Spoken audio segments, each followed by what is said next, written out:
एक तरफ तो ट्रैक्टर से कोई अगर अपना अबुआ आवास बनाने के लिए सोनरेखा नदी के किनारे बसे हुए गांव के लोग उसमें बालू निकालते हैं तो थाने पे उस पर प्राथमिकी हो जाती है, लेकिन थाने के किनारे से जाने वाले डंपर पर आज तक केस नहीं होता।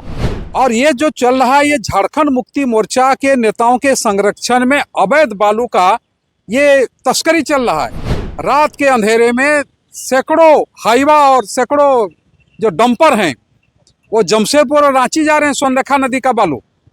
तो ये रुकना चाहिए। झारखंड इसलिए नहीं बना था कि झारखंड के प्राकृतिक संसाधनों की लूट खसोट होगी। नमस्कार, फॉलो अप देख रहे हैं आप। मैं आपके साथ अभिषेक पीयूष। अभी हम जमशेदपुर के उपायुक्त कार्यालय के समक्ष मौजूद है और आप हमारे पीछे देख सकते हैं जमशेदपुर भाजपा मंडल के बैनर तले यहाँ पर भाजपा के जो कार्यकर्ता है, जो नेता है, वे सभी यहाँ पर उपायुक्त से मिलने के लिए पहुंचे हैं। दरअसल जिले में होने वाले बालू के अवैध खनन और तस्करी और खरीद बिक्री के मामले के विरोध में ये लोग यहाँ पहुंचे हैं। अभी हम भाजपा के पूर्व प्रदेश अध्यक्ष डॉक्टर दिनेशानंद गोस्वामी से जुड़ते हैं और इनसे समझते हैं क्या कुछ पूरा मामला है।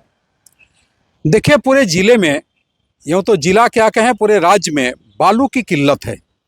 आज केंद्र सरकार की सबसे गरीबों के लिए चलने वाली महत्वाकांक्षी योजना पीएम आवास योजना आज बालू के उपलब्ध न होने के कारण शिथिल पड़ गया है। हम लोग उपायुक्त महोदय से आए थे कि सस्ते दरों पर जमशेदपुर और ग्रामीण क्षेत्रों में जो पीएम आवास बनने वाले हैं, अबुआ आवास बन रहा है, या निजी घरों में जो बालू की ज़रूरत है उसको सस्ते दरों पर उपलब्ध कराए सरकार। एक सिस्टम बना दे जहां पैसा जमा करने पर सरकार बालू दे। बालू आज किलो के हिसाब से बिकने की स्थिति में आज बालू है।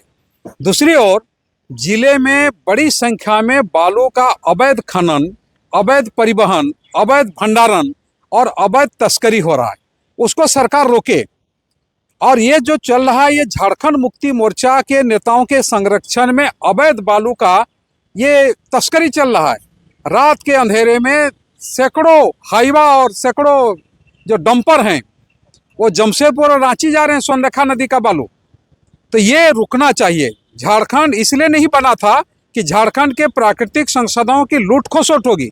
हम लोगों ने दो मांगे किया है। एक तो आम आदमी को, चाहे शहर का रहने वाला हो या देहात का, उसको अपने उपयोग के लिए या पीएम आवास, अबुआ आवास और जन कल्याणकारी कार्यक्रमों के लिए, विकास कार्यों के लिए सस्ते दरों पर सरकार बालू उपलब्ध कराए, उसका सिस्टम बना दे।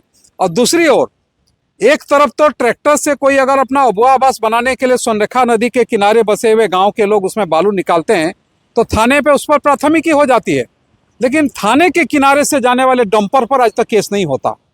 ये विसंगति है। गरीबों पर तो मुकदमा हो रहा है, किसानों पर हो रहा है, लेकिन जो ट्रैक्टरों से बड़े शहरों में बालू भेज रहे हैं उन पर कोई केस नहीं होता। ये हम लोगों ने उपायुक्त महोदय को इन बातों की, और हम लोगों ने उपायुक्त महोदय इन बातों को उन्होंने समझा और उन्होंने आश्वस्त किया है कि मैं इन दोनों बातों के लिए मैं कोशिश करूंगा कि अवैध जो बालू का जो कारोबार है रुके और लोगों को सस्ते दरों पर बालू मिले, इसके लिए भी वो प्रयास करेंगे। एक और आप लोगों आपके क्षेत्र से एक शिकायत थी कि जो बीपीएल में एडमिशन के नाम पर कई विशेष समुदाय के बच्चों का जो है फर्जी जन्म प्रमाण पत्र बन गया है, इस पर आपने क्या ये भी मांग रखी है वहाँ? देखिए, 20 दिन पहले चाकुलिया प्रखंड के माटियाबांधी पंचायत में 106 फर्जी जन्म प्रमाण पत्र का पुष्टि हुआ है वहाँ प्रखंड कार्यालय से। ये सारे लोग जमशेदपुर के कुछ प्राइवेट स्कूल में बीपीएल कोटा से नामांकन के लिए आवेदन दिए थे। जब उसका वेरिफिकेशन हुआ तो सरकार की तरफ से, प्रशासन की तरफ से 106 लोगों को फर्जी पाया गया।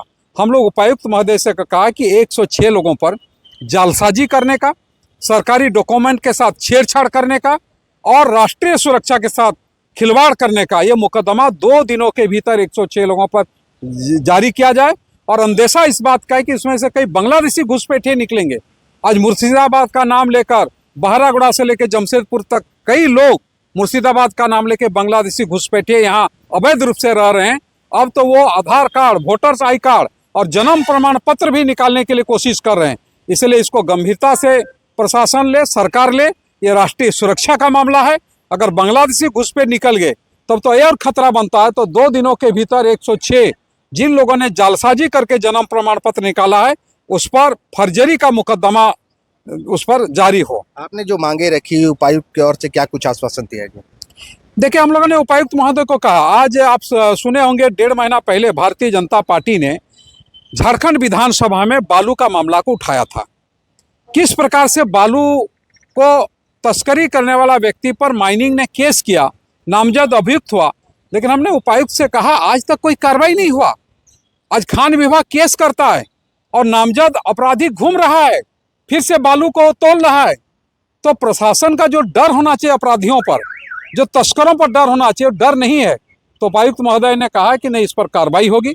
जो गलत करने वाले आदमी को किसी प्रकार से बख्शा नहीं जाएगा, चाहे फर्जी जन्म प्रमाण पत्र निकलने का हो या जो वारंटी हैं या जो नामजद अभियुक्त हैं, तो ये कानून अपना काम करेगा, ऐसा उन्होंने आश्वस्त किया है। चलिए, अभी हमने भाजपा के पूर्व प्रदेश अध्यक्ष डॉक्टर दिनेशानंद गोस्वामी से बातचीत की। इन्होंने बताया कि इस विभिन्न मांगों को लेकर के ये उपायुक्त से मिले हैं और उपायुक्त ने आश्वस्त किया है कि इनकी सभी मांगों को जो है उस पर कार्रवाई की जाएगी। द फॉलोअप के साथ मैं अभिषेक पीयूष, नमस्कार। गोल, जहां 27 वर्षों के सफर में 17,000 से भी अधिक छात्रों ने डॉक्टर एवं इंजीनियर बनकर भरे सफलता की ऊंची उड़ान, जहां साधारण छात्र भी झारखंड टॉपर्स बनकर बना रहे इतिहास। दूरदर्शी शिक्षाविद श्री विपिन सिंह के मार्गदर्शन में मेडिकल एवं इंजीनियरिंग के लाखों छात्रों के लिए आशा की किरण के रूप में गोल, नेशंस लीडिंग इंस्टीट्यूट। बायोम सिर्फ मेडिकल प्रिपरेशन का संस्थान। बायोम से लगातार दूसरी बार नीट यूजी में 700 मार्क्स पार। 10th पास स्टूडेंट्स के लिए फाउंडेशन कोर्स, 11th पास स्टूडेंट्स के लिए फ्रेशर कोर्स और 12th पास स्टूडेंट्स के लिए टारगेट कोर्स 17 अप्रैल से शुरू हो रहे हैं। कॉल 7360066190 और visit Biome, circular road near women's college and Hinoo, Ranchi. thefollowup.in. Like, share, and subscribe.